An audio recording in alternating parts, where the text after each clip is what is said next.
can have a great effect on our country.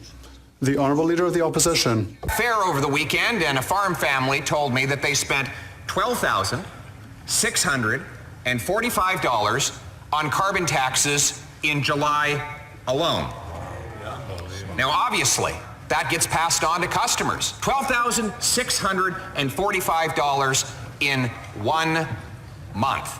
Now the Prime Minister wants to triple the tax on that family, which they'll have to pass on, and even higher food prices, which have already gone up more than at any time in 40 years. How much will this family have to spend on carbon taxes when the Prime Minister triples them? The Right Honourable Prime Minister. Mr. Speaker, the Leader of the Opposition doesn't seem to understand that clever slogans don't help families. Investments in Canadians help families. Checks help families. That's why we were so pleased when he reversed his earlier opposition to our GST tax credit and is now supporting that direct support for Canadian families. Why will he now not move forward and support our investments to support low-income rental families, families with rental, and low-income families with dental costs for their kids? Will he support rental and dental for low-income Canadians? The Honourable Leader of the Opposition. Yeah, and this is what bothers me about socialist-style governments. You tend to, lean towards, socialism, and I guess redistribution of the wealth by essentially robbing the masses, right, through taxation. So I mean, he's talking there about sending out checks and helping, only specific segments of people. But what they're doing is they're doing a mass taxation across the board. So if, let's say you have 10 million workers in Canada, and all these 10 million people are contributing towards CPP, EI, and taxes, right? So they're talking about tripling, not tripling, but they're increasing the CPP, they're increasing the EI, and the carbon tax. So that's what they're talking about when they go triple. So it's a three-front increase of taxes.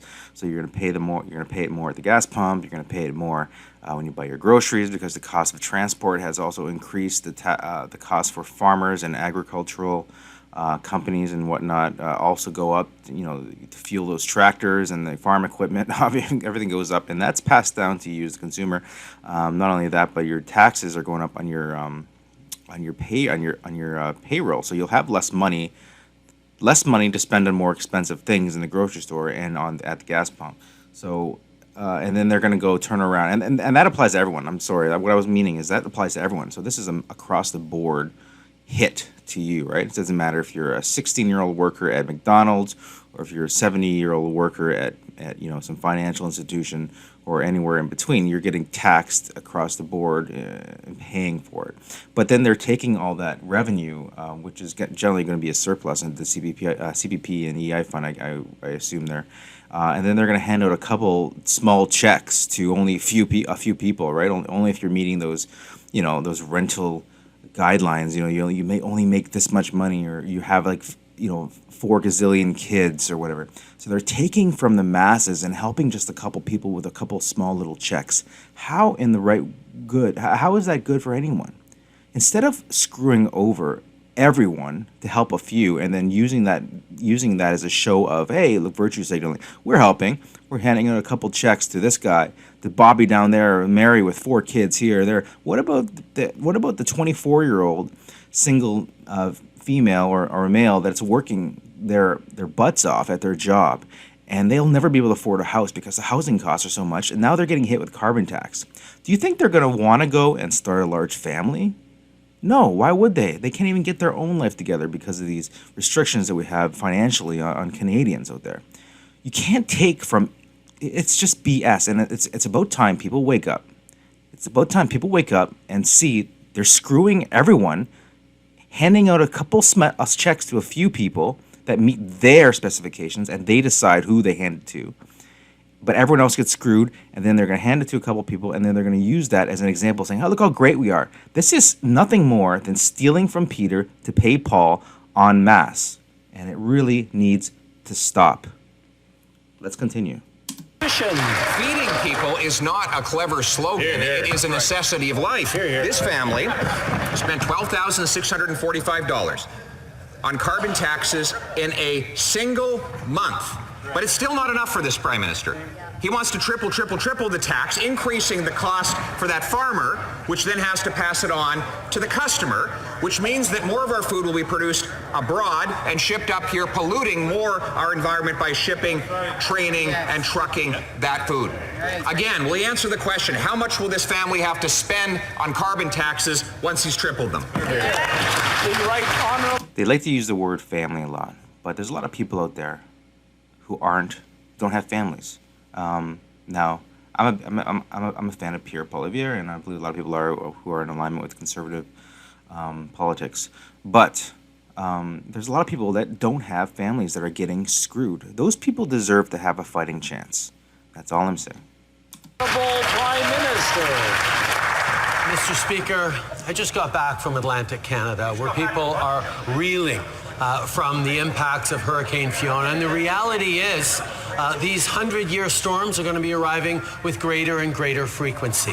We know that climate change is real, and it takes real plans and supports to fight climate change. And that's what we've been working on for the past 7 years, Mr. Speaker.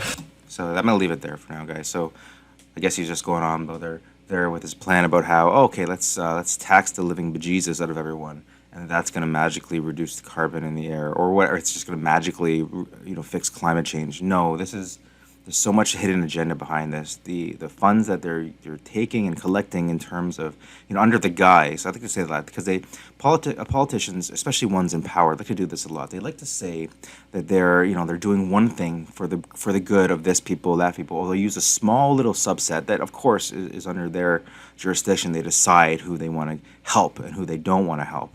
But then they get to decide who they want to help, and only a select few benefit, while everyone gets punished, right? You know what I mean? So like with the carbon tax here, you're gonna raise the carbon tax, and it's gonna increase the cost of food, like Pierre was saying. It's gonna increase the cost of your energy and to heat your home, and you're going around calling 60-year-old grandmas who's trying to heat her house, and throwing a carbon tax onto her hydro bill or gas bill or whatever it is.